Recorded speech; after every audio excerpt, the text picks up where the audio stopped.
My name is Catherine Campbell, and I use the pronouns she and her. And I'd like to thank everyone for joining us today for the final month of the panel series. So today I'm wearing a teal colored shirt with some embroidery, a black sweater, and in behind in my background is a white wall with two small images. To start us off, I would like to start by offering a land acknowledgement. We believe as we do this work, we must first commit ourselves and continue on the path of reclamation, of healing, and most especially truth. We make a commitment to being an ally, to ask questions, to listen, to learn, to understand our privilege, and to achieve the reconciliation that we all must help to achieve. We strive to form a new relationship with the original peoples of the land, one based on honor, trust, and respect. We acknowledge that the land currently referred to as Toronto is on traditional territories of many nations, including the Mississaugas of the Credit, the Chippewa, and other nations of Anishinaabe, the Seneca, Oneida, Mohawk, and other Haudenosaunee nations, and the Huron-Wendat peoples. Toronto is now home to many diverse First Nations and Inuit and Métis peoples. We also acknowledge that Toronto is covered by Treaty 13, signed with the Mississaugas of the Credit, and the Williams Treaties signed with multiple Mississaugas and Chippewa bands. The land acknowledgement I have just offered has been developed based on work with, connections to, and directions from Indigenous community and partners and artists that street art has been connected to over the past few years. I will now pass it to my colleague, Jason, who will offer a separate and additional ancestral acknowledgement.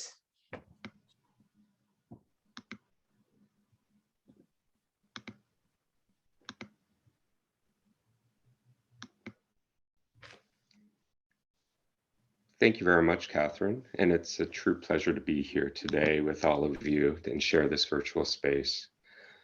Although I am not a person of African descent, I am committed to continually acting in support of and in solidarity with Black communities seeking freedom and reparative justice in light of the history and ongoing legacy of slavery that continues to impact Black communities in Canada. As part of this commitment, I would also like to acknowledge that not all people came to these lands as migrants and settlers. Specifically, I wish to acknowledge those of us who came here involuntarily, particularly those brought to these lands as a result of the transatlantic slave trade and slavery. In support of the City of Toronto's ongoing efforts to confront anti-Black racism, I pay tribute to those ancestors of African origin and descent. Thank you very much, and I'll pass it back to you now, Catherine. Thank you, Jason.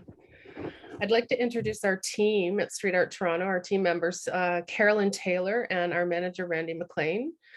Street Art Toronto, or START, is an initiative of the City of Toronto's Transportation Services Division and consists of a suite of innovative programs intentionally designed to showcase, to celebrate, and support street, mural, and graffiti artists and artwork throughout Toronto. Our programs and projects are rooted in a set of values that demonstrate the positive and powerful impacts of diversity and inclusion. They foster community engagement and civic pride, and add color and vitality to neighborhoods, encouraging active transportation, showcasing Toronto artists, and contributing to their skill development.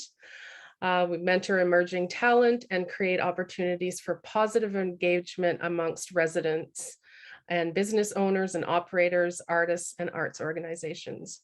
I'll now hand it back to Jason to introduce MUSE Arts and our panel moderator, Julian Carvajal. Thank you again, Catherine. Working with community partners, MUSE Arts creates spaces for emerging artists from equity-seeking groups to showcase their work, to access opportunities for professional development, and to engage communities meaningfully and actively in hands-on, high-quality arts education integrated into issues of social justice.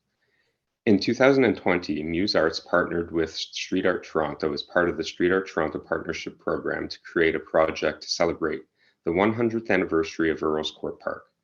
The community mural was painted by lead artist Alex Usquiano and assisted by a group of local artists in a design created with the neighborhood participation.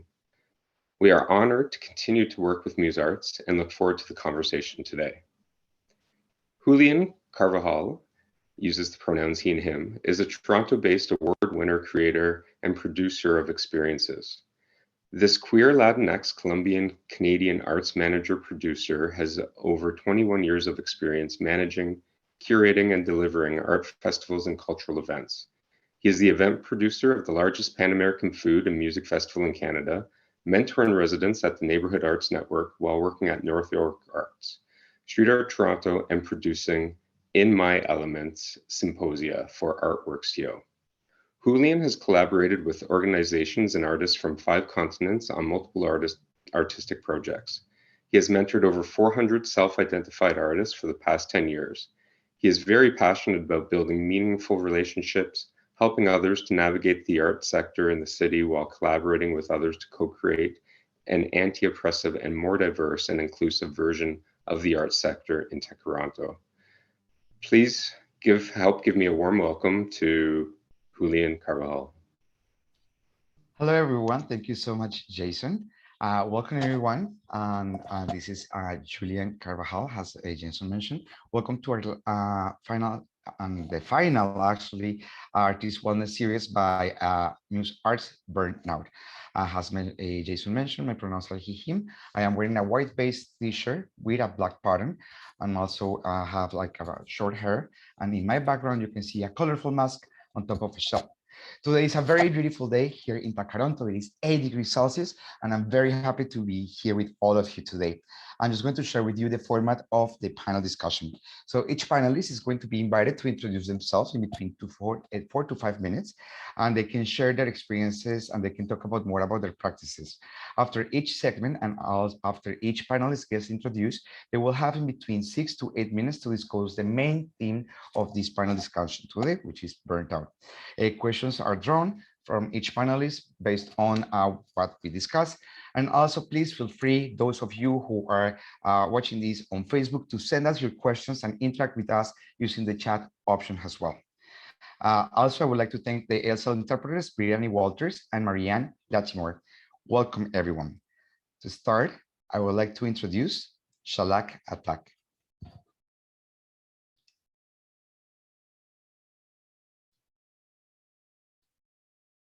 Shalak Atak is an award-winning Canadian-Chilean visual artist dedicated to painting, multimedia studio arts, and is well known for her large-scale spray paint murals. In Shalak's artistic practice, she focuses the spirit of South American muralism and the contemporary street art culture. She has a distinctive multi-layered and signature use of colors, emblematic of her unique style that inhabits the realm of the psychedelic magical realism. Her artistic work and community outreach is rooted in the social and cultural values she received from her family, who immigrated to Canada as part of the Chilean political diaspora caused by the country's military dictatorship in the 1970s. Please welcome Shalak Atak. Shalak, welcome. Hello. Everybody can see and hear me? Great. Thank you so much for having me here on this beautiful day.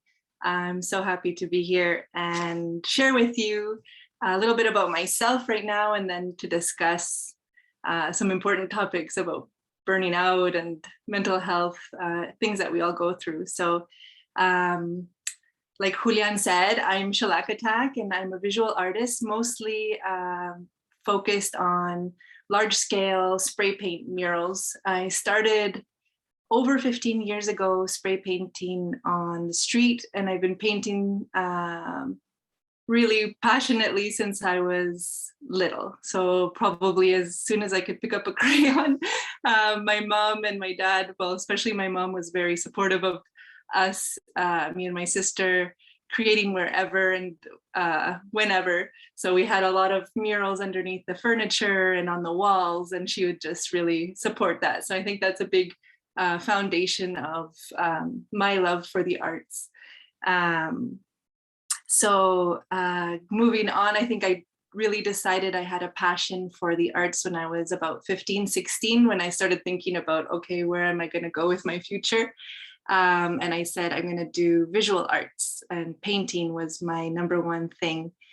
Before that, and still, I always had a passion about animals and marine biology I really loved, and I really looked up to Jane Goodall and imagined myself living in the jungle with the gorillas. But seeing as though both my parents are scientists, but I didn't really get that passionate about chemistry or science, and I wasn't so good at math.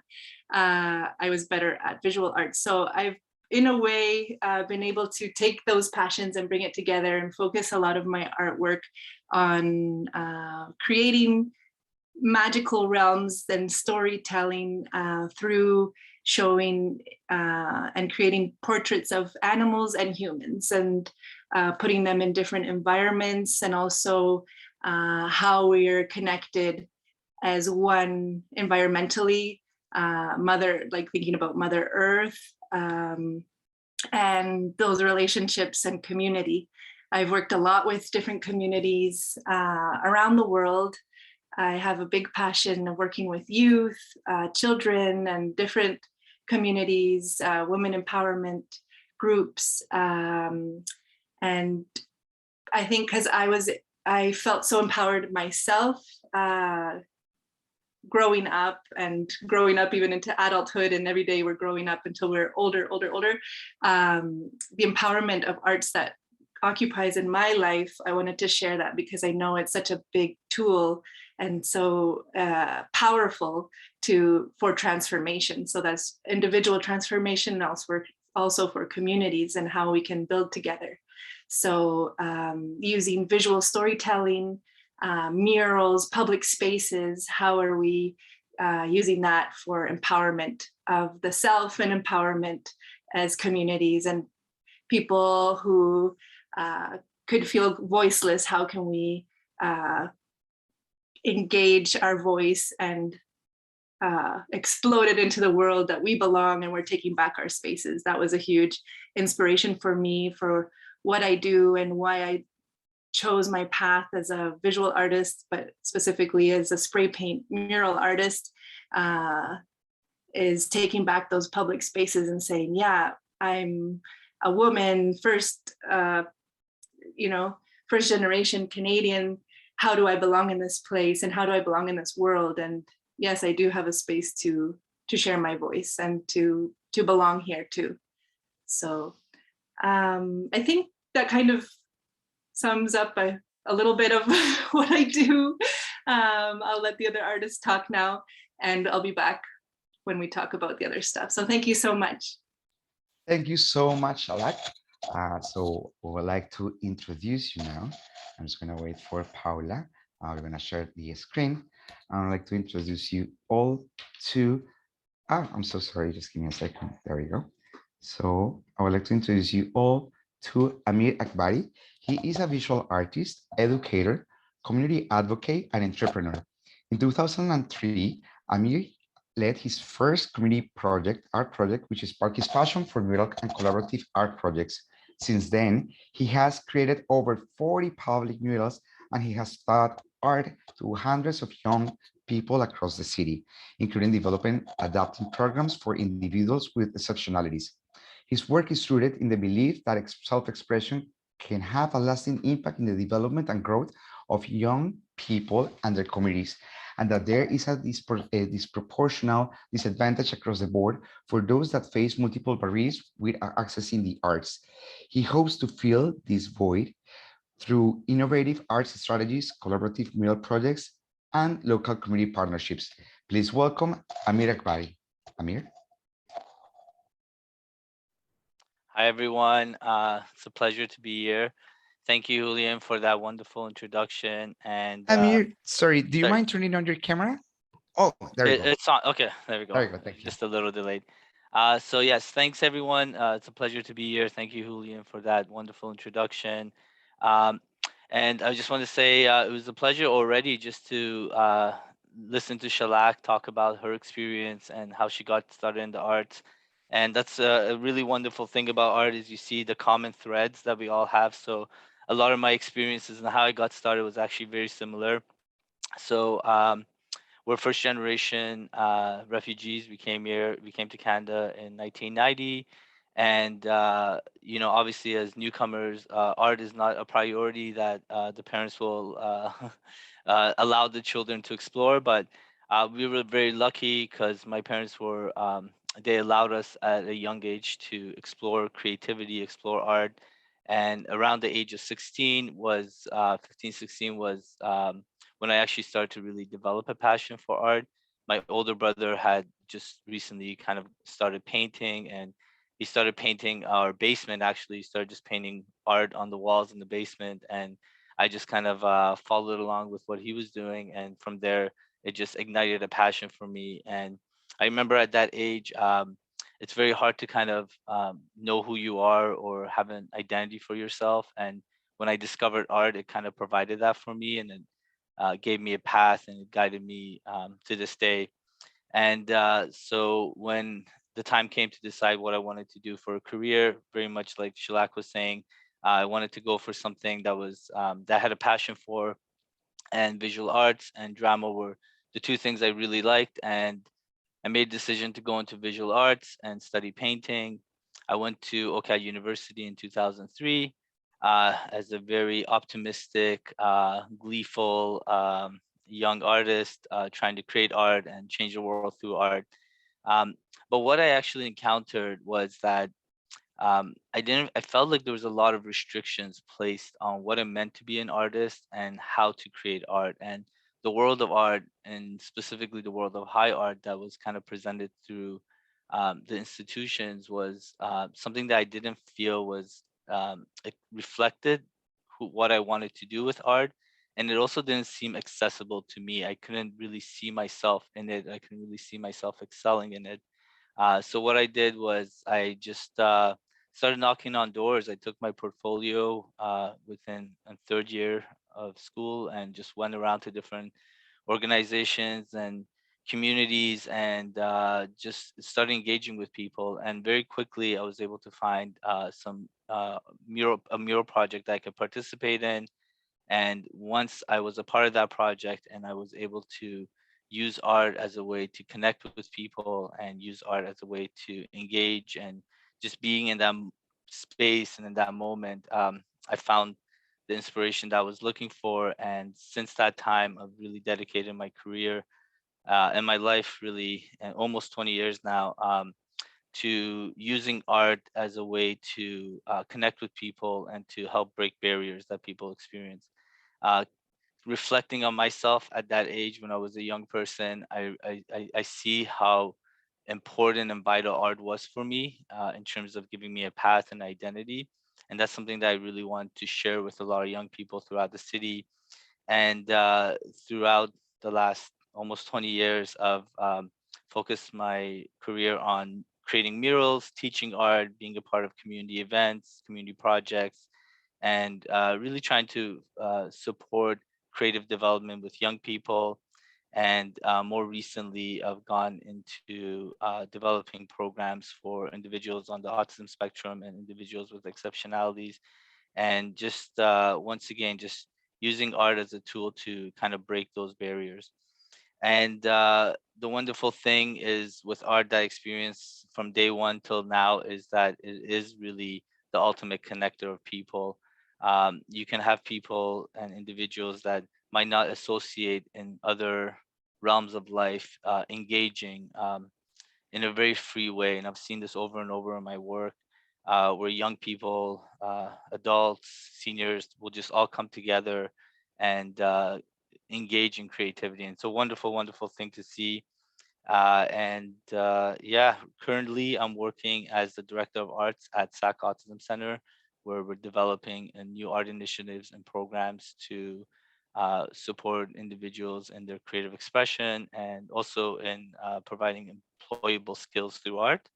And at the same time, I work with several agencies in Scarborough to develop special art projects and murals. And I've been very heavily supported by street art over the years. My first mural project that I led was, I think it was in 2011 when it was, sorry, it was actually 2008 when it was graffiti transformation. And since that time, I've been part of this wonderful grant and part of this wonderful city initiative. And each year, each summer, we create amazing murals and connect and inspire communities. So yeah, that's me. I think in a nutshell. I guess we can kind of talk a little bit more once we get to the second part, but that's it for now. Thanks, Julian. Thank you so much, Amir. So last but not least, we have our Hello Kirsten. So Hello Kirsten is a Canadian artist based in Toronto. Inspired by her textiles, her detailed artwork showcased layered histories using ornamentations and patterning to reveal alternate narratives that celebrate diversity in all its forms. In the complicated reality of contemporary globalized world, her paintings are a commentary of the fact that we are all in this together, collaborating, teaching, learning from, and inspiring one another. She has been creating murals and public art installations from over a decade in cities spinning the globe. In 12 years, she ran the art subscription part. I'm so sorry if I mispronounce this, Papier Mass, which he found has an experiment in removing barriers of artists to the arts. It was a success, mailing out over 200,000 prints and expanding the definition of what it means to be an art collector. Please welcome, hello, Kirsten. Hi, everyone. Well, that was a great introduction. Thank you. Yeah, I'm a Toronto-based artist and muralist. I really mostly focused on murals and publishing the art subscription Papier Mass for about 10 years. But then in the last few years, I've been able to reclaim having a studio practice, and I've been working more in sculpture, translating that into doing my first installation last year.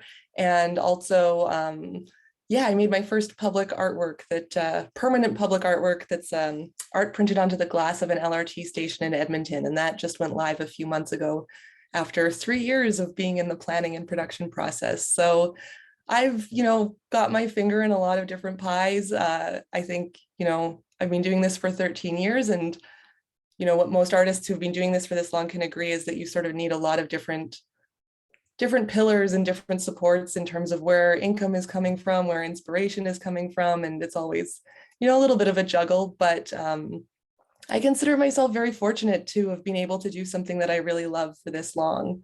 And yeah, I think for me starting out and getting into street art, like I feel like I got into it in kind of a funny way, but I don't know that there's a not funny way to end up as a muralist. It seems like everyone's got a pretty unique path because it's not, it's not the most typical thing. Like when I went to art school, I thought that I would be a painter who sold paintings in galleries because that's what you think of an artist as, there's a somewhat narrow definition that's proposed. But once I got out of art school in Montreal, I joined a collective called En Masse.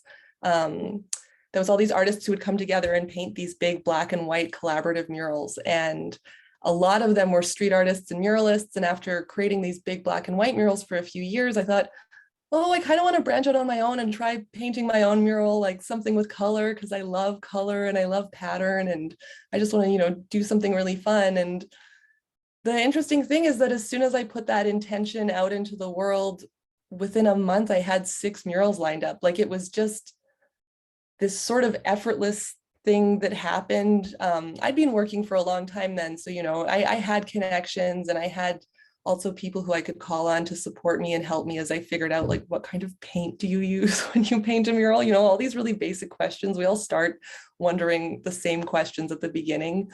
And yeah, I was very lucky to have moved to Toronto that year. And I think that Street Art Toronto had actually just been created the year before I moved here. So I found a lot of support in Toronto in terms of funding for murals and mural opportunities, certainly more than had existed in other cities I'd lived in. And so one thing sort of just led to another. And now, yeah, it's been years and years. I've painted tons of murals all over the place. And, I'm continually inspired and impressed by like the new surfaces and new opportunities that come along. And I really enjoy the emphasis that I find particularly in Toronto on engaging with different communities as you create work, and on doing meaningful community engagement, and, finding ways to make sure that as a guest in a community, that you're being respectful and that you're creating something that's going to create lasting impact that's actually quite meaningful to the people who live there. So yeah, I think that's all I have to say for now. I love answering questions. So like, I hope that, if anything comes up in the Q&A that we can dive into a little bit more. And yeah, I'm also really looking forward to talking about the mental health aspect of being an artist, because it's, it's a joy and a slog at the same time. It's definitely a little bit of a roller coaster. Thank you so much. Pass it back to you. Thank you. Thank you so much. Hello, Kirsten. So we would like to invite also to join us, Shalak and Amir, if you want to turn on your cameras. So I'm going to tell you an interesting story. Actually, I moved to Canada around 16, 17 years ago. And it's really interesting because I've been navigating the art sector for the past 10 years, but also the first time that I heard, because I always do the hashtag forever ESL, is learning new words. And then I didn't know the word burnout until there was an organization running a workshop about it. And I said like, oh my God, that's me, like I identify with that feeling. So Oxford Dictionary, a dictionary says that burnout is a work-related condition of emotional exhaustion in which interest in work, personal achievements, and efficiency decline sharply, and that suffers is no longer capable of making decisions. So, in this topic, who would like to start? When, when you realize if that has happened to you, first of all, which I guess as humans, it happens in many aspects. And when did you realize you were burning out? I don't know. Let's do it popcorn style. So whoever wants to start, please feel free to unmute yourself. Actually, I know I just spoke, but I'm passionate about this, so I would love to get the ball rolling on this. I totally burned out a few years ago, and actually got diagnosed with generalized anxiety disorder and a major depressive episode. And it was right at the height of my career, as things were going so great and I had so many murals lined up. And, I realize in retrospect, looking back, that I think that workload is part of what contributed to it. And I've, come to learn that work-life balance is important. But that's a challenging thing to achieve when we're, living in a country that has a really short summer season and your practice is reliant on, for the most part, working outside during that very short summer season. It's hard to have any kind of a balance. And so, I was able to work through it and keep going, and it was fine. And it, full disclosure, because I think it's good for people to know how to do this.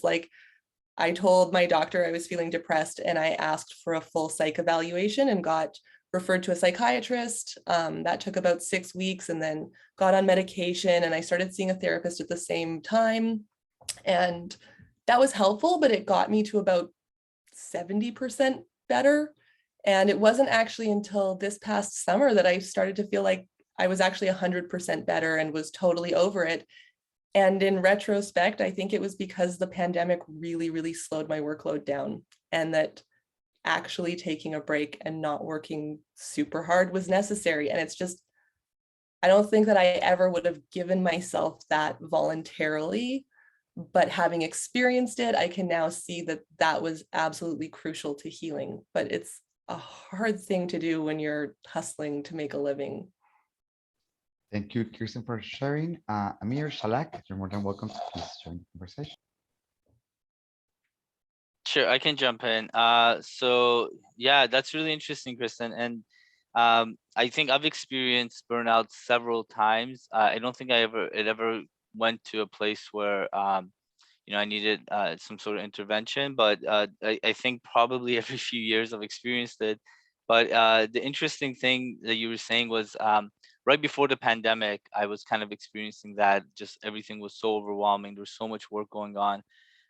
And then I always secretly fantasize about something happening where the world was shut down and I can just go into a coma mode and not do anything for a while. And then it somehow happened. And it was great at first. And for the first few months, it was amazing because that was the first few months I ever had just a month or 2 months or whatever, where I didn't have constant pressure. So it was a great time. And I was getting into shape and really spending time in nature. And it was amazing.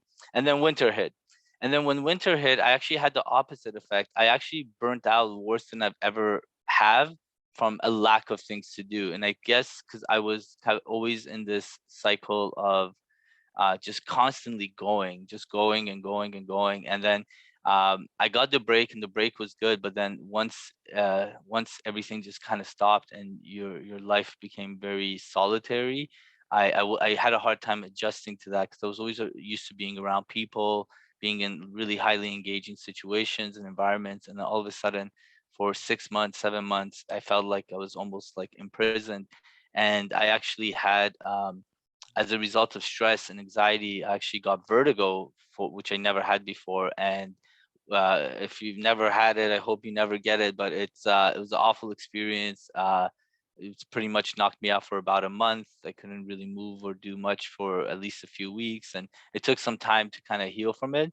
But from there, I made more of a conscious effort to, seek help. So I did, full disclosure as well, did do some counseling, and did talk to a therapist, and try to work out some kind of issues that I was going through, just so I can have some more peace in my everyday life. And there was one of the things that I really learned from that experience was how important it is, just reflecting back, is to give yourself the time to enjoy and celebrate your achievements and the wins that you have. And I felt like before, I was just, as soon as one project would end, you push yourself to your very max just to get something done. And then once it's done, because you have to constantly be kind of hustling and constantly trying to you're freelancing and trying to get the next project underway, you don't give yourself that break to really celebrate and really just take the time to reflect on what you just did, and then just jump into the next project. So it really taught me to make sure that whenever I do anything, whatever I finish and accomplish, I just kind of give myself that little bit of time, whatever it is, even if it's a day or two, to just unwind and celebrate that. And I've been doing that a little bit more now, so it's actually been really helpful. I feel like this summer I'm going to be on the verge of another burnout, because already my calendar for June, July, August is like packed, and there's all these other things coming up. So I'm going to really try to utilize some of these strategies and other strategies that you guys have, and really test it out this summer and see if I can balance the insane workload with that work-life balance that we always try to achieve. Thank you, Amir, so much for sharing. And also, I just want to mention thank you so much to the three of you for putting yourself in a vulnerable position and for sharing such a personal stories with all of us. Shala? Yeah, well, thanks so much, guys, for sharing that too. Yeah, I think that workload, we're in a society where everything is kind of based on how you accomplish, how much, you have that checklist, how much have you made, how much money are you earning, how many projects are you doing, how many walls are you gonna go, it's like it's a high, I don't even know the words right now, but it's like high achievement society that we live in. And that's the way that we enjoy, or that's the way that we're supposed to feel successful in our lives. And I've definitely had overload of work in the past years, and I think it's been coming in waves in the way of how my career also has kind of unraveled. There was some times where I knew that I was burnt out because I couldn't even get out of bed, or that like one email would come in and it would just feel like the end of the world because I couldn't even get back to it because there was so much going on. This kind of, I feel like that level of burnout where you just can't focus or deal with things and like without that anxiety is like when like, oh God, I have to kind of, how am I going to deal with this? And I think some ways I didn't deal with it. I would just kind of keep trudging through and keep going. But something that I think has made me stop, and it was kind of in parallel, I think a lot of people felt that through the pandemic as well, but in parallel, I became a mother in 2018. So being pregnant really slowed me down because I took the choice not to do spray paint murals at that time. So I did a few canvas work and also installation work and murals, but with just acrylic. Like I had investigated, and with the Children's Hospital, I talked to a doctor specialized about all of the materials that I was using. I'd send them a list and they would tell me. So I had to really slow down. And then when I had my daughter Violeta, I really slowed down as well. So I have my partner Bruno Smokey, and we have we collaborate together as Clandestino. So my position, I always did a lot of behind the scenes work. So like budgets, all the project writings and all that stuff that you also have to balance as an artist. Is like, you think, oh yeah, you're just going to be painting all day and like the whole summer, but there's all the rest of like the behind the grit work that you have to do too. So I took on more of that position. And recently, my daughter now is 3.5, but she started going to daycare in December. And this has been my first kind of, I've been able to do projects because my parents would help take care of her. So this has been the first time that I've been really going back into my career in a way that it's full time during the day.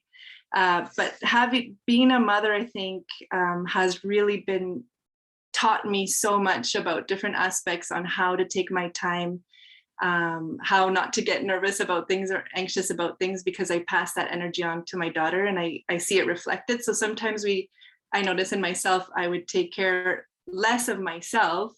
But when I see that affecting my daughter, it's like such a mirror, because I'm like, oh, if I'm nervous or anxious, I'm going to see that in my daughter. So I have to take care of myself and not overload my plate. I have to know my limits so that I can do things, but with a positive outlook. I try to, at least, so that I can pass that positive energy to my daughter, and so she's not feeling anxious too, and myself. So it's that balance. And I think also being a mother has also taught me to not be such a perfectionist, because I think that really creates a burnout. You could get burnt out because of that when you try to reach a perfection level that sometimes is attainable, but it takes so much. Whereas how can you fulfill and satisfy yourself as an artist and still, create that without that perfection, without having to look back and be like, oh, I have to go back and, fix that little thing. It's like, how can I create in a way that I can be satisfied and move forward instead of move backwards? Thank you, Shalak. Of course, because we are, here with amazing creators and creative people.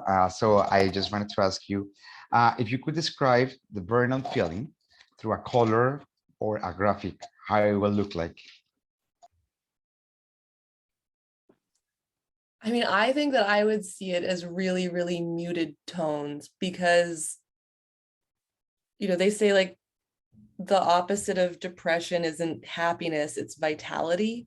And I think that that's really true. Like the feeling of burnout isn't necessarily that you feel sad or anything. It's just like you just don't have the energy that you used to have. And like you want to, and you cognitively know what you're capable of, and like that you should be able to push yourself, but that kickoff that you normally have just somehow isn't there. And it's like, yeah, everything just seems muted and a little frustrating.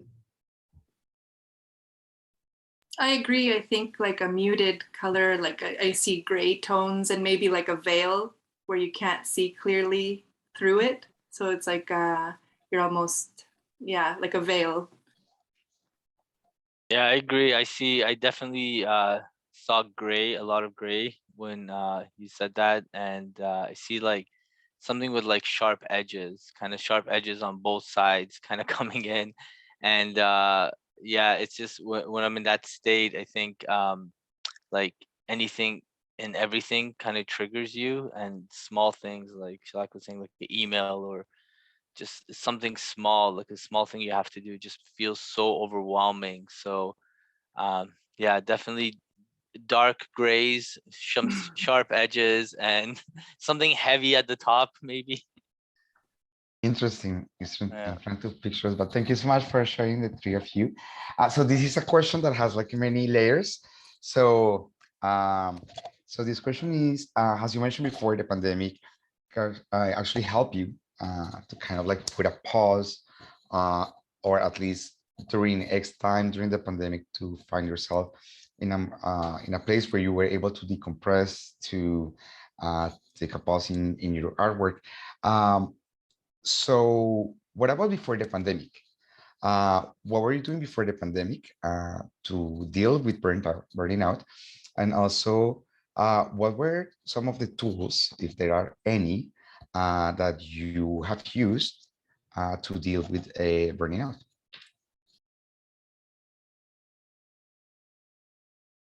I want to Whoever let wants to someone else go first. Okay. Oh, sorry. Okay, so I'll go first. Okay, so before the pandemic, um, I think obviously like when life affords it, you take a break. That doesn't always happen. But yeah, obviously, just taking a break, traveling, just going anywhere, that's always the biggest kind of rejuvenation you can experience. But I found that when I was first starting out, one of the things that would lead to burnout was just not being super organized and just not being on top of everything I had to do. So I really made an effort to make sure I like double checked my schedules and my calendar, and uh, made sure that like I knew what I had to do, because whenever something popped up that I didn't prepare for, I wasn't ready for, that would be a massive kind of stress trigger, and then you go into like fight and flight mode. You get through that, and then you kind of crash a little bit after, but you still have to do all your regular other stuff that you scheduled. So I just made sure I put in extra effort to make sure that like my timelines and my scheduling was on point. And also one of the things that I think a lot of artists do and a lot of us do is especially when we're starting out, is we take on everything and anything. And a lot of times we do stuff that isn't necessarily impactful for us or our careers. And we're just trying to get as much experience and get as much work done, and get as much connections. And that's useful for a little bit, but I think at a certain point you have to be a little bit more selective with your time and selective with the opportunities that you take on. And it's a really hard lesson to learn, because we're all very ambitious and we want to do everything and anything. But that was one of the things I struggled with. And before the pandemic, I felt like I started that process of being able to say no, and to just being more deliberate with my time and making sure that whatever I did had a connection and that there was a purpose behind it, um, to my greater like kind of plan and work and what I was trying to do. So hope that helps. Yeah, thank you. Select.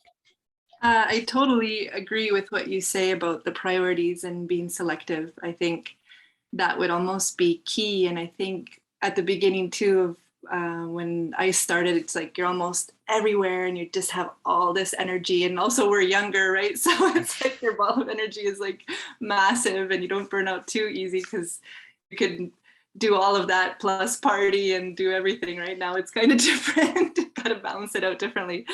But yeah, I think over the years, a huge keys that I learned to feeling less burnt out, because even if you're busy, but you're being very fulfilled with the work you're doing, it will be less of a burnout. Because I think sometimes disappointments really help burnout, or like those disappointments that actually turn into like lessons of what not to do next time, which are huge. I think everybody has to go through that so that you learn for the better good of your future. Sometimes those lessons are hard, but also very important.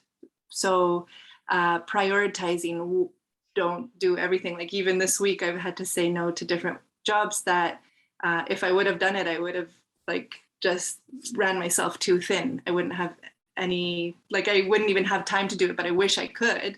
but I couldn't. So it's like how the power in saying, no, I can't, sorry, next time, is very important too. And knowing how far you can stretch yourself. I think that's really key to being able to not get to a burnout stage. The power of saying no, that is great. And it's really important because people are usually telling us yes, yes, yes, yes. But in this case, it's the opposite. Kirsten, would you like to share any thoughts? Yeah, yeah. And I think that last point is so important about the power of saying no. And like, you know, I just want to reiterate and like stay with it for a second, because there's a few things that have to happen in order to be able to say no. One is that you have to know your worth, and you have to be charging enough so that you're being paid fairly for your time, which means that you don't need to work a like 60 or 90 hour week or whatever just to get by. And then like you also have to have some faith in yourself and trust that more work will come and that more opportunities will come. And that's something that gets easier with time because, you know, as more years pass, you can kind of see that there's this ebb and flow, and you know that things will pick up, but it can be really scary in the first few years. You can kind of get into this mentality of, well, if I say no to this, like, when's the next job going to come along? And so you just have to have faith at a certain point that, like, if you're slammed with work, it means people know who you are and want you to do things, and you won't always be slammed, but like more opportunities are going to come. So to speak to my own experience, before the pandemic, I was running this art print subscription Papermass, and I'd been running it for a few years, and Christmas was like our big major sale time. And so we would be really busy all through the fall, getting ready for the winter. And then we would spend kind of like, then usually I would go traveling in January, which was really nice. And then February, March, and like the rest of the spring would be planning, you know, booking the artists for the next year and getting the files from them and doing interviews with them and all that stuff and getting that all set up on the website. And then I'd kind of have summer off, which was really nice, or like at least it would be like, you know, really reduced. So then when I became a muralist and suddenly summers became really busy, you know, I think what really contributed to burnout for me was that I suddenly had no downtime in the year. Like it was just busy all the time. And, you know, I think I've come to realize that like, you just can't go all the time. It feels like you can when you're younger, but you can't. Like no one can do that. It's so important to take breaks and to rest. And, you know, maybe you don't have a conventional life where you work from 9 to 5 and then you rest in the evenings and on the weekends. Maybe you're going to go really hard for 2 or 3 months, but then work part-time for 2 or 3 months. You know, like you find a way that like the ebb and flow of work that comes your way makes sense for your life, and it doesn't need to be what it looks like for everyone else or what is, you know, the most common format. But you do have to find a way to just not be go all the time, because it's not sustainable. So I think for myself, like some of the things that have been really important are just like some basic physical stuff, like getting into meal prep so that I could make sure I was eating healthy on a regular basis. I'm still terrible at this one, but getting enough sleep, like sleep is so important. That's totally still an area that I really struggle. I like to stay up way too late at night, but that's pretty huge. And then, you know, I think also like I take weekends now, and I didn't do that for a really, really long time. Like I had periods of my life where I was working 7 days a week. And like Shalak said, like when it's something that you're passionate about, like it doesn't feel like work, so it doesn't have the same impact on you. And even now, like I'll still like go make art on the weekend for myself sometimes, but like I really do try to take weekends so that I have time to like really work on my friendships and my, you know, like my family relationships and socialize with people. Like that's something I've realized makes me feel a lot better. And I think the pandemic really threw into focus how hard it was to not have access to that. So now that we're like back in the swing of things a little bit more, like I see people as often as I possibly can. And yeah, also just like, you know, doing things like going to therapy, which is like so like scandalously expensive, but if you view it as an investment in your mental health and like just your overall health, like it sucks to pay a ton of money for therapy, but it sucks even more to not be able to work for a few months because you just can't get it together. So, you know, it is, you know, it's an expense that can more than pay for itself, I believe, in the long run, because it can make you a happier and more productive person overall. And then also like, yeah, trying to do things like limit my use of social media. At one point, I took almost 2 years off Instagram, and that was great for my mental health. And then eventually I was like, okay, for my career, like I actually have to be back on this, but I try not to spend too much time on it because it can feel like everyone else is producing so much, because, you know, you're seeing it all at once. And like, it feels like you see the same people coming up all the time and like, oh, they're so prolific and they make so much. But like, people are posting photos from years ago. People are posting photos maybe like once a week, but like, it just feels to you like you're seeing it constantly, or like they're involved in a project. So there's lots of stories, like you're seeing it a lot. It becomes really easy to tell yourself a story that everyone is so much more productive than you are. And that's not necessarily true. And you know what, even if it is, like, so what? If you're like have good work-life balance and you're able to pay your bills and you're happy with your life and you have good relationships with people, like, I think we really need to redefine what success means. Success in our culture is currently so tied to productivity and to the amount of money that you make and the amount of followers you have. And it's just ridiculous. Like, success at the end of the day is like, how many great memories you have of the life that you lived? How close are your relationships with people? Like, there's just stuff that, like, you know, it can feel like you've made it and it's really rewarding to have these things, but like, it doesn't actually matter at the end of the day. And like, no one's gonna die thinking about like, oh, thank God I got this many Instagram followers before I died. Like, you know, like, it's like, I think we really, really have to reprioritize and redefine what a successful life looks like. Thank you, Kirsten. You know, when I'm talking about projects, I talk about like my baby projects because I get very attached to them. Is there any particular art piece, and if you want to share it, no, it's totally fine. Is there any particular mural or art installation that belongs to you, has your signature, just beautiful colors that you all, the three of you work with, that you said, that piece burned me out so much that you kind of try to avoid it, you know? It's like when the actors, they say like, oh, I like to see myself on TV because, you know, like, oh, that role burned me out. So have you ever experienced that type of feelings with a project? I'll say, like, yeah, the project that killed me, I'm not gonna say what it was, but, and it didn't happen in Toronto, so like, actually, like, no one here was involved.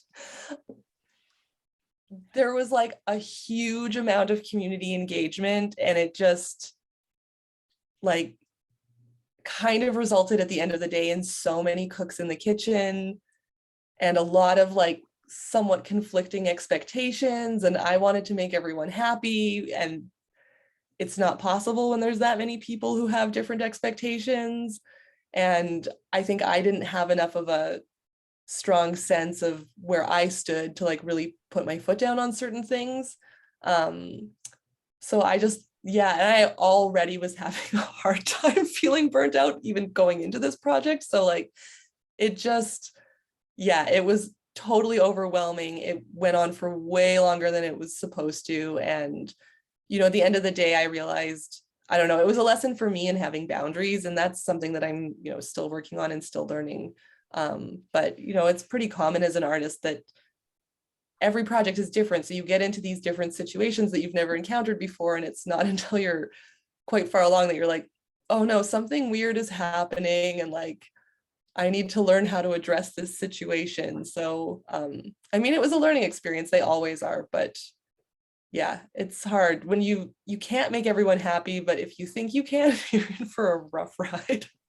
That can I mute? Thank you, Kirsten. Yeah, sure. I can jump in. So yeah, Kristen, almost every project that I worked on has kind of had some of that element, and it's because the work itself is kind of anxiety inducing by itself, because you're connecting with communities, you're going in there as a guest, and you're trying to represent their vision, their ideas. So that in itself, it has a certain level of anxiety of like whether or not you can achieve that, and how are they going to respond to it? How are they going to respond to you? How are they going to respond to your designs? All that is a little nerve-wracking. And then comes the production part of it. And You guys obviously know there's so many different elements, so many things you have to do before you can even get on the scaffold or on the ladder and start actually painting. There's so much work involved, and all of those have timelines and bookings and so many different components attached to it.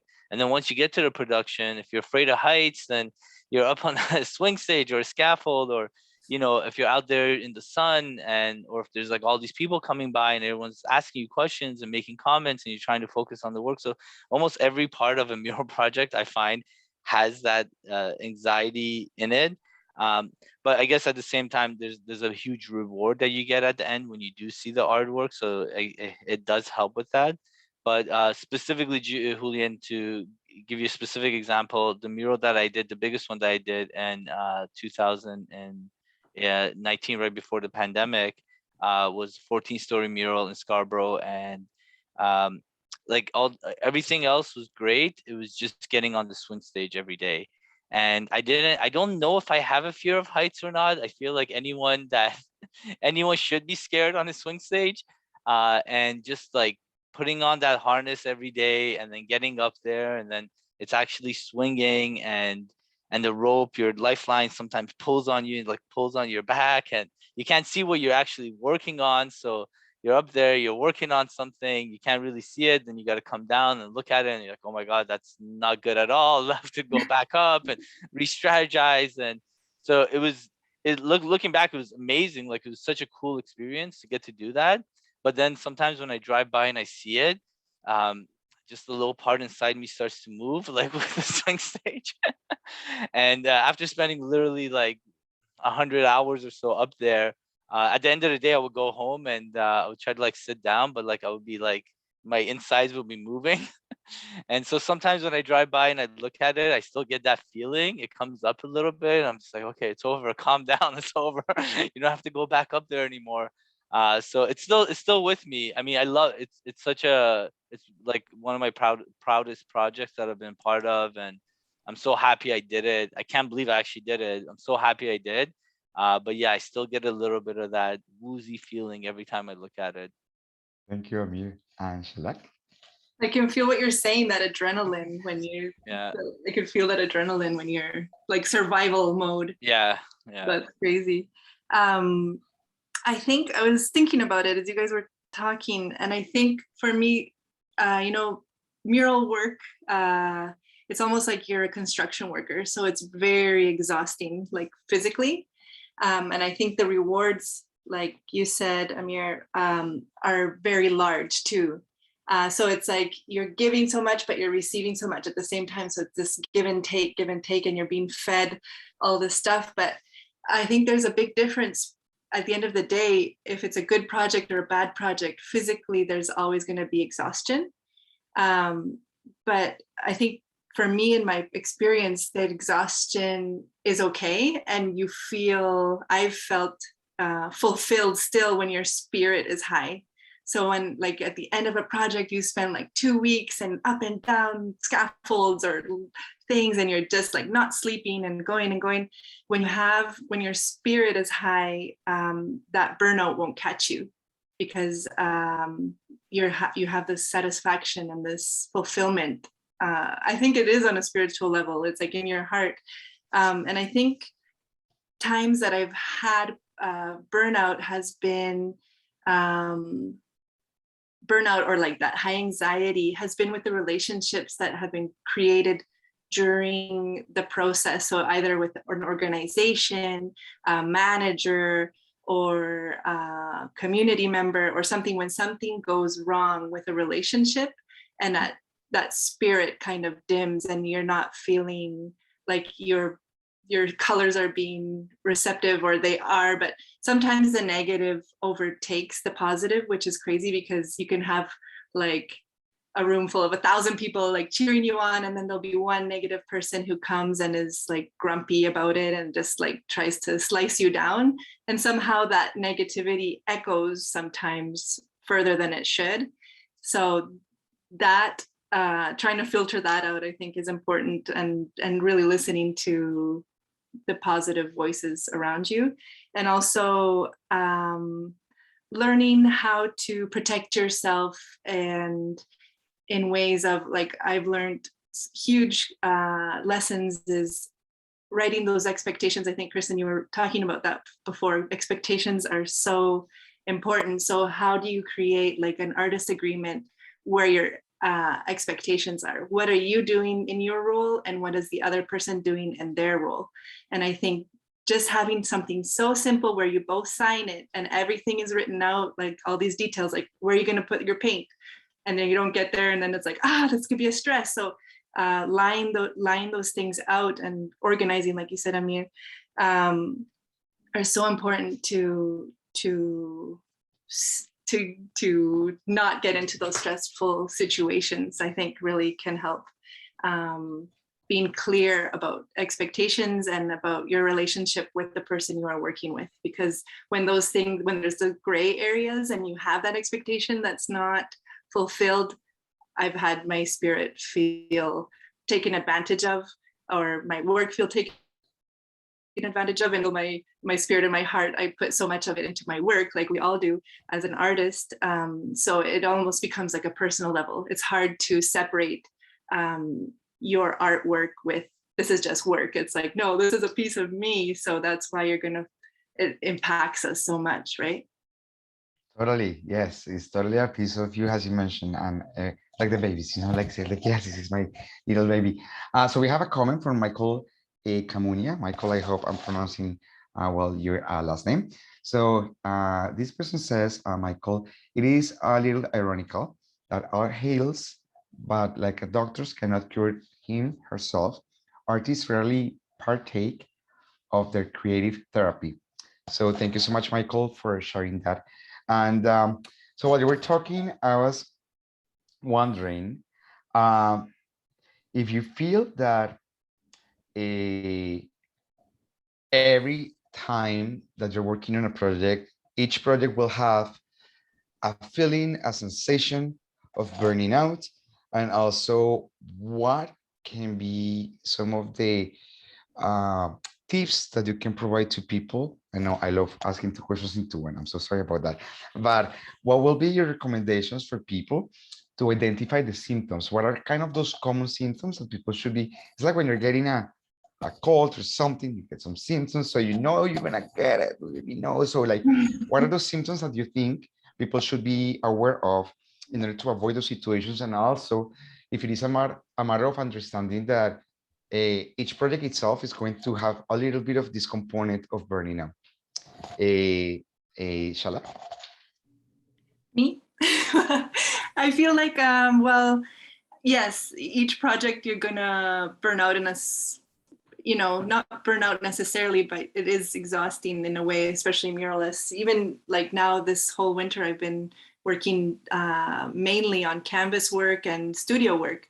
And I could feel myself getting really exhausted during it because your focus is so, it's not like murals where you have at least some fresh air at some points and like you can take back. And this is like, it's more intense. It's like you're in your own little bubble for so long. So yeah, it's like getting headaches, not eating properly, lightheadedness, especially if you're in a studio and you're not having good ventilation, because sometimes, you're in places where you don't have a window or you're using different products or there's just not enough air. Like some simple stuff like breathing is important. And also your position you're in. I've noticed that myself physically. Bruno helps me a lot. He's like, look at your posture. And I'm like, oh yeah, because I crunch down and I get into the little details. And then I'm like an old little lady doing this thing. I have to, okay, stretch back out, okay, do some stretches. And it's hard to take that moment and like stop because you're so into what you're doing. But that stretch really helps at the end of the day and it helps you breathe. So getting into those habits are really important, I guess, to say.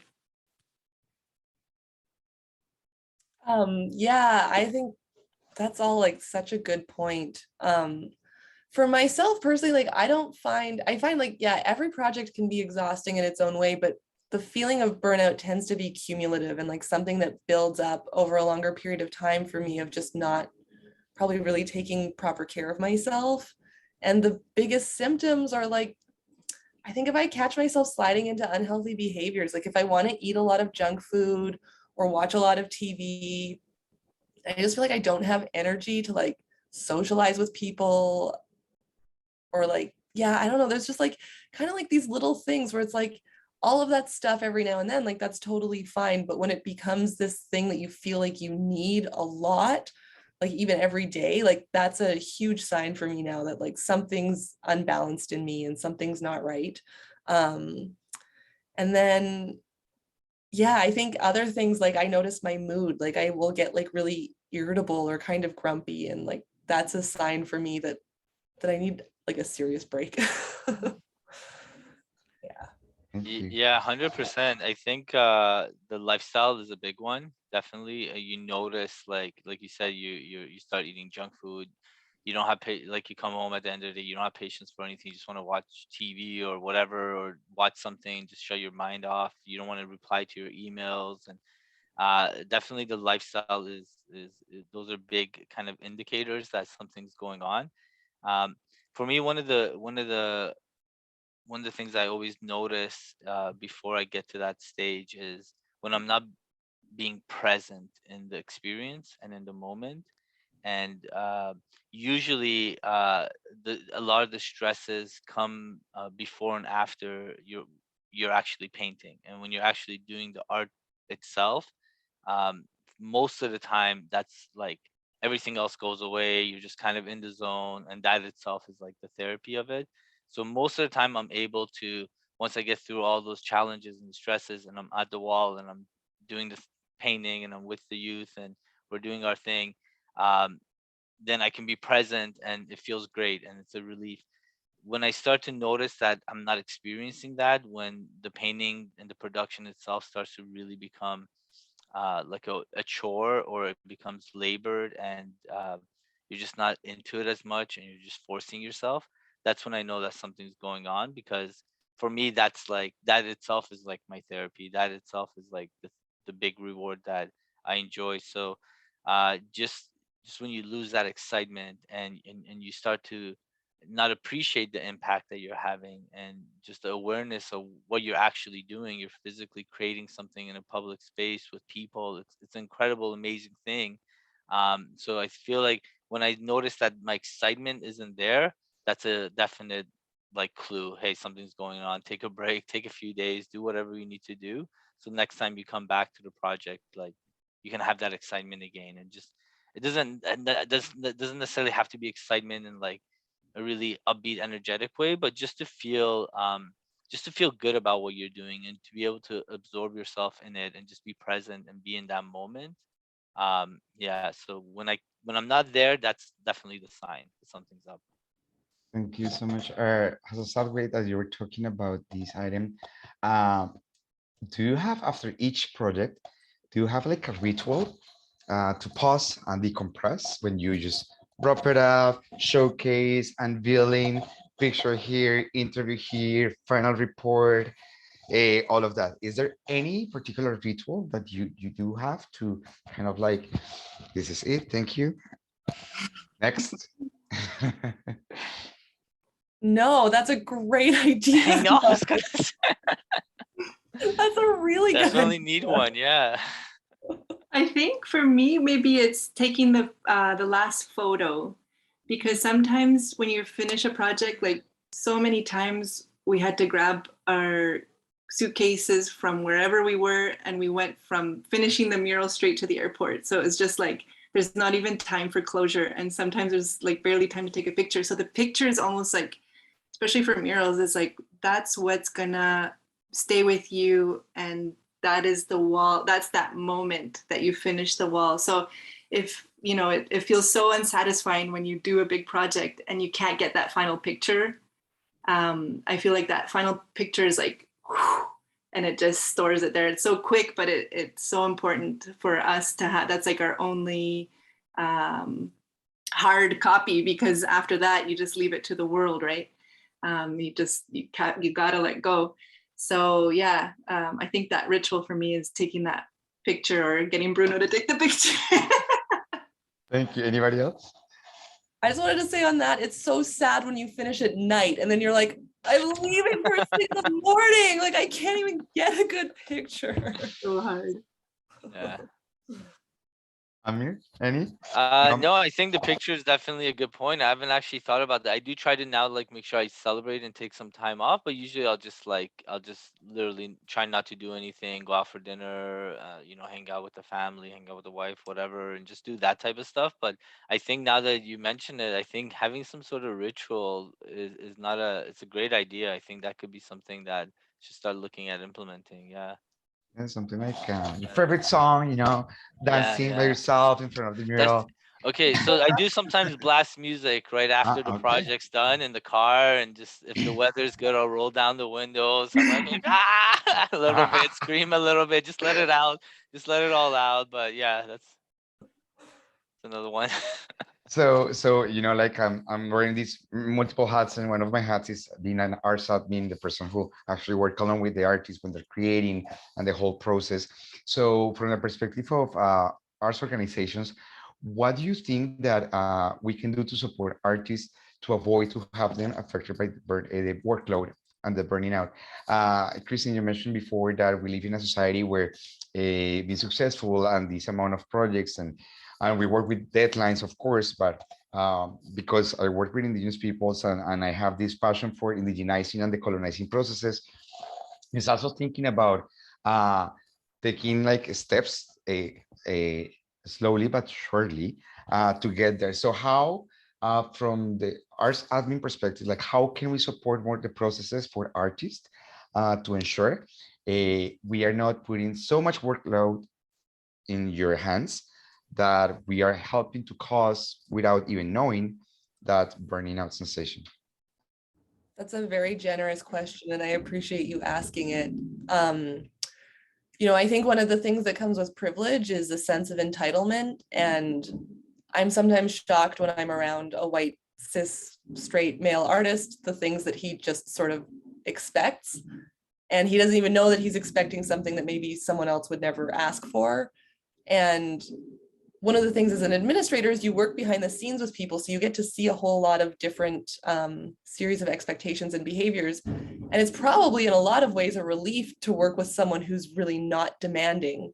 But if you could help everyone who's not a straight cis white male artist have the same sense of entitlement and demands and expectations, like that would be great. Like to let people know that like, oh, some people ask us to handle hiring the photographer, or like, whatever things are, like if you come across someone who just really doesn't know how to take what is fairly theirs, like it's so helpful to hear that like you're being too generous or too kind or you're offering too much as an artist, because like a lot of the times you just don't even know that other people are asking for things that you aren't. That's a really, really good point. I think, yeah, I definitely am guilty of that a lot of times. I try to, when you're dealing with the administrative side, you try to do everything and anything they say, you're like, yeah, sure, sure, sure, I can do that. You try not to make too much demands, but I've Yeah. never actually, maybe in a few ways here and there, but never really had anybody say, Amir, like, stop, like, you're doing too much. Like, we'll take care of some of this stuff for you.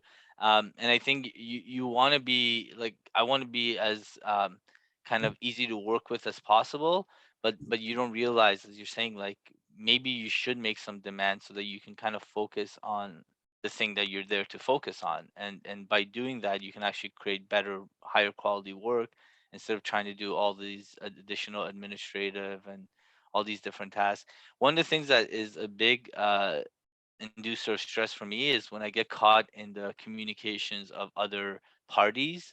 And I feel that happens quite a bit. Always, most projects have, differing opinions, and not necessarily on the communities like level. It's more of like the organizations and uh, like their parameters and what their expectations are, and the different partners that are in play, and sometimes they have different visions, and then as the artist you kind of get stuck in the middle, and you try to like play negotiator between all the sides, and that always becomes very stressful because you're dealing with like a lot of inherent bureaucracies and different work styles and all that type of stuff. So I think if that's if like as admin, if they could support and just kind of keeping the artists away from some of those disputes and those just that process of figuring things out and coming to common ground, that would probably be very helpful.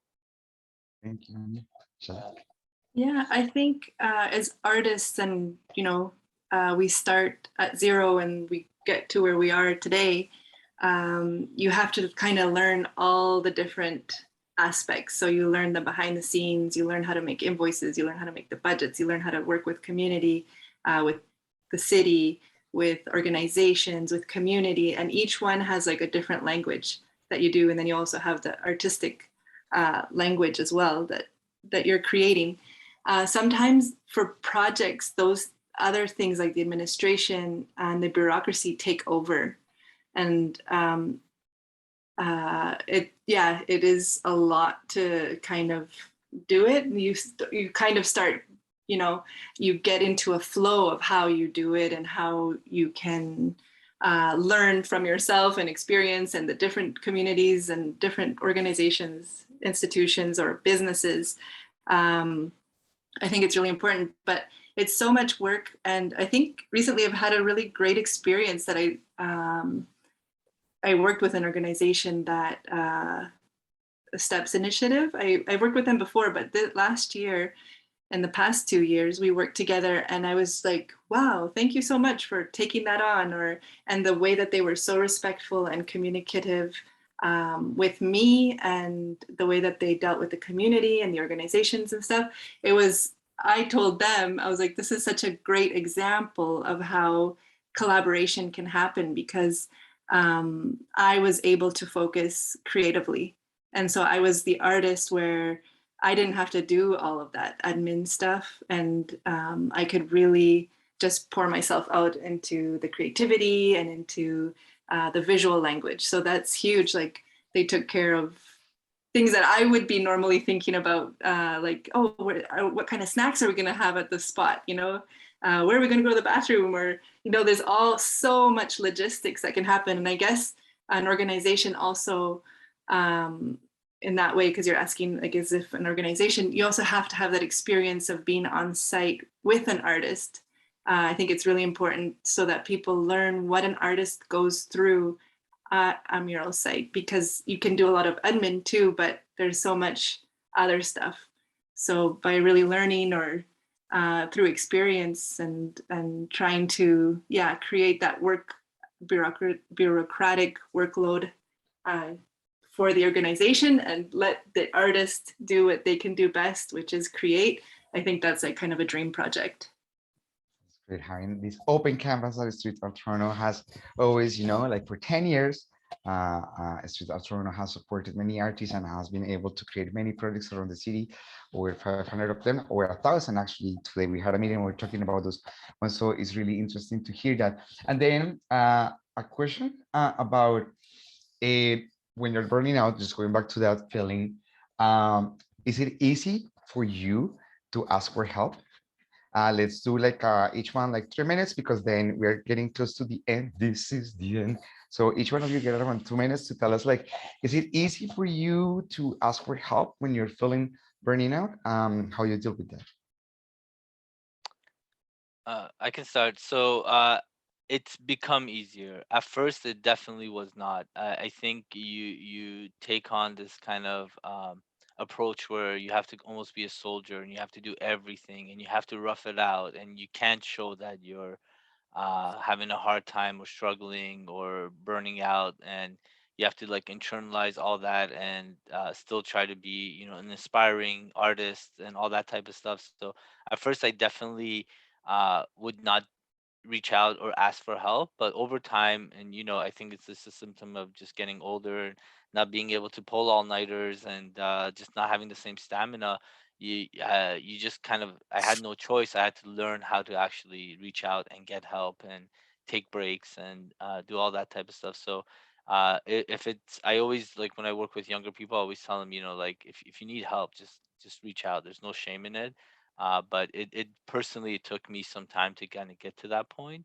And it's still something I have to work on, and still struggle with, is balancing when is the time to reach out and when is the time to just kind of try to do it yourself. So it's an ongoing thing, and I'm sure it'll remain an ongoing struggle. Yeah.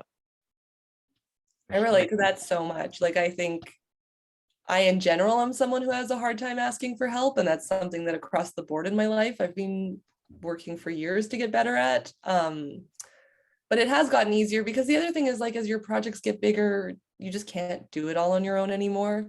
And, you know, that skill set of being someone who can wear a lot of hats and do a lot of different things is the skill set that lets you get your foot in the door in this field in the first place. Like, it's kind of necessary in order to do this kind of work. But, you know, like all things, it can be a blessing and a curse. And there's a point where it's like, yeah, it's great that you can do everything, but you don't have to. So yeah, I think, I mean, thanks for the reminder. I need like a tattoo on my arm. It's like, it's okay to ask for help. Yeah, I think I agree too. I think for myself, it's really, in my personality, I think it's hard to ask for help because I love doing everything. And I have that kind of like perfectionism part of it where like, I love like, oh, I love doing that budget because I can go in there and I can check it out. And it sounds so nerdy, but it's like, after I do a budget, I feel great about it. I'm like, yeah, I did it. And it's so great. You know what I mean? But I love to put all the hats on too. But I think as you go on, like you said, Kristen, it's too much sometimes. So you have to learn how to delegate. And who's your team? I think that's huge. Like you have to start looking for people what they're good at and how can you delegate. Sometimes it feels sometimes like it's going to be more work for me to delegate and tell people what I want and how I want it than just do it myself. So I'll be like, oh, just do it myself. But then by the end of the day, you're just like, you get exhausted.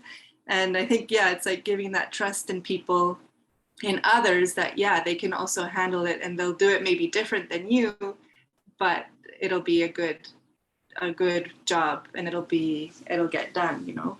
So I think also asking for help, but also asking, asking what you're worth. So always knowing your worth, you will feel less burnt out because it will also bring you on your path. It'll pave your path to what so fulfills you. So should I do this because it's that much money, but then I have to kind of not do my style or this or that, or do I do this that fulfills me? And these are, you know, you always have to kind of see the good and the bads and weigh things out. But if you go with your heart and your spirit and feel fulfilled, you're doing something right. Hey, Shalak, that reminds me of a project. I was the arts admin of the project, and then the artist came and like, let's start painting. But that person was mentoring youth.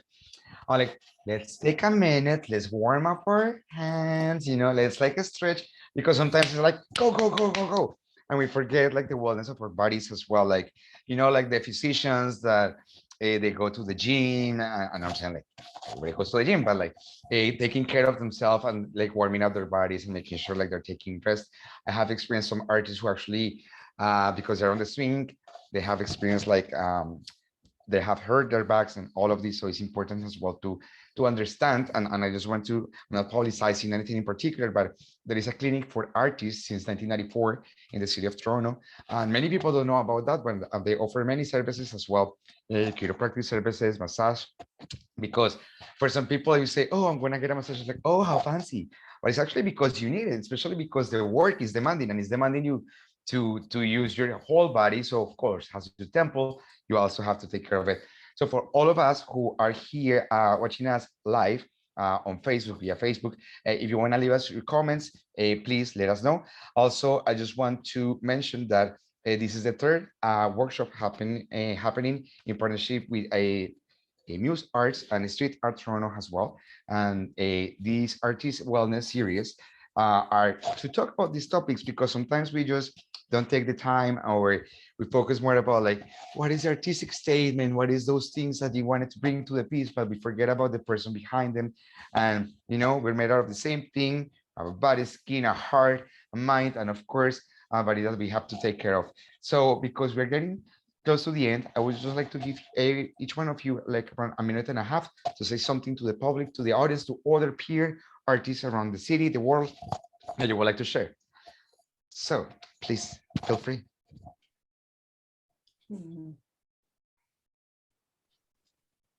Well, maybe I'll start this time because I didn't start any other times. I don't know what I'm going to say, but I'll just jump in the pool. Well, thank you so much for having us, everybody, and for listening and for getting us these great topics, because it also helps ourselves reflect about, it's not always that I'm thinking about this topic either. So it kind of like hearing you guys talk too helped me realize like, okay, these are some good tips and how to look for the signs of like when you're burning out and what does that feel like and how does that look. So just keep as healthy as we can and as creative as we can and go forward and stay true to yourself and stay true to your art as much as you can. That's such a nice point. Yeah, I think like the thing that it made me think of is that like stay true to yourself and don't be ashamed of yourself and don't feel embarrassed or ashamed if you're having a hard time. Like it's totally normal. We all do it. And again, we're all sort of broadcasting the highlights of our life on social media. And so it's really easy to think that everyone's doing great all the time. But, like we've all had pretty successful careers and like we've all struggled. Like it's a normal part of it. So just make sure you tell someone, like if you're really having a tough time, just find like one or two people who you can tell. It makes you feel so much better and like maybe they can help you. And like even if that person has to be like your doctor, like that's great. They're in a position to help you. That's literally their job, is to make sure that you're in good health, and mental health is a part of that. A lot of doctors, family doctors, say that mental health is actually one of like the primary things they end up dealing with in their career. So yeah, don't be afraid to reach out for help. It's, we're all human and we all need it sometimes.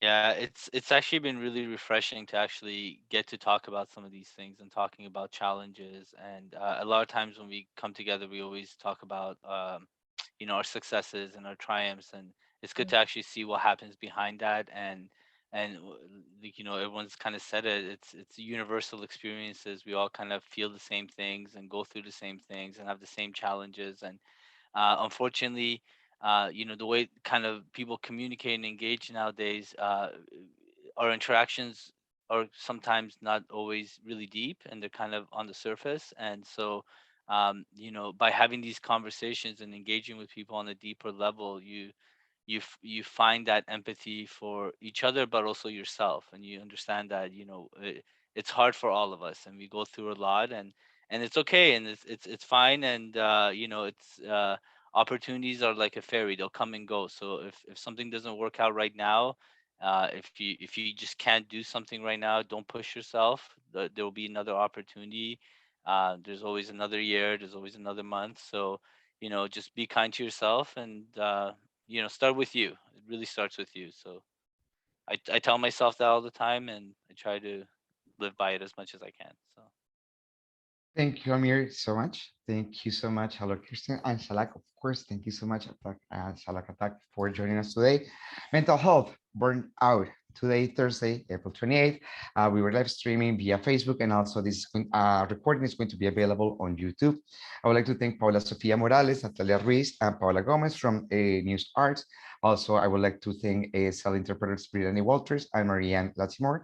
The panelists, as I mentioned before, thank you so much to the three of you for joining us today, and also to the team of StreetARToronto, Catherine Campbell and Jason Campbell, for joining us. So thank you so much to all of you. I cannot wait to see you. I know you're talking about social media, but I cannot wait to see all those stories of all the cool projects that you're doing in the city. Thank you so much for animating and making this city so vibrant and so full of color. I would really like to thank you for your amazing work, for your contributions to the art sector in Toronto, in Toronto, in this country as well, and also for putting the word out there everywhere, because all of you have done stuff internationally as well. So thank you so much. And this is the end. Thank you so much for joining us. Thank you so much for watching us on Facebook. And this video, as I mentioned before, is going to be available on YouTube. Bye, everyone. Have a good one.